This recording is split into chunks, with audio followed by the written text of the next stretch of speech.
KPU Jakarta mengumumkan hasil rekapitulasi penghitungan suara Pilkada Jakarta di tingkat provinsi. Hasilnya Pramono Anung Rano Karno menang dengan 2.183.239 suara atau 50,07%. Namun kemenangan ini diwarnai keberatan dan rencana gugatan ke Mahkamah Konstitusi dari kubu Ridwan Kamil Suswono dan Dharma Pongrekun Kunwardana. Bagaimana respons Pramono Anung terkait rencana gugatan ini?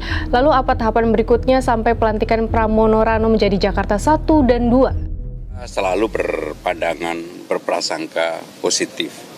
Karena mekanisme terbuka tentunya tidak gampang orang bisa memaksakan, dan ini negara demokrasi, semua orang sekarang mengawasi itu. Dan saya meyakini lah nggak akan ada orang akan memaksakan untuk itu. Pasti akan menghormati apapun hasil yang ada di KPUD yang secara transparan, tetapi kalau memang mau menggunakan langkah politik atau langkah hukum, ini negara demokrasi. Usai pengumuman rekapitulasi, masing-masing tim kuasa hukum RK Suswono dan Dharmakun mengklaim dalam waktu 3 hari ke depan mereka akan mengajukan gugatan ke Mahkamah Konstitusi. Menariknya, tim hukum RK Suswono mengklaim langkah ini bukan pencekalan kemenangan Pramono Rano. Adapun tim hukum Dharmakun mempersoalkan rendahnya partisipasi warga. Kedua tim pun sama-sama tidak menandatangani berita acara dalam rapat pleno. Bahkan tim Ridwan Suswono melakukan walkout di tengah rapat pleno.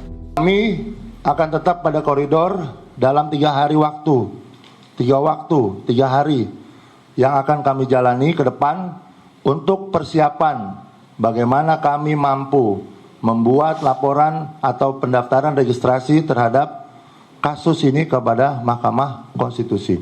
Oleh karena itu, sekali lagi mohon maaf, ini bukan melakukan upaya pencegahan orang menang, tidak. Kami menjadikan ini jalur konstitusi dan jalur demokrasi.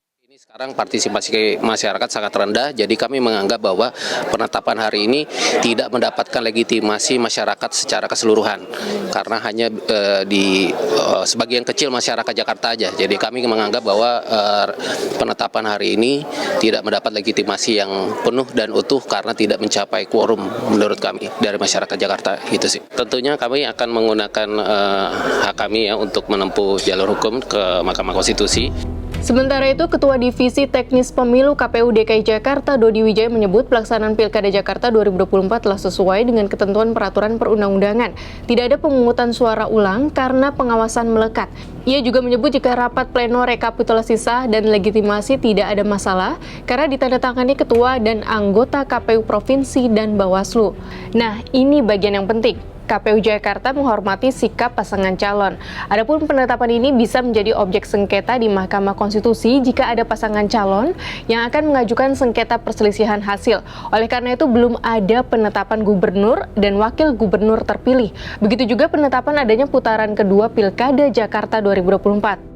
Sementara itu, MK memiliki waktu hingga maksimal 45 hari kerja untuk memutuskan perkara setelah pendaftaran gugatan.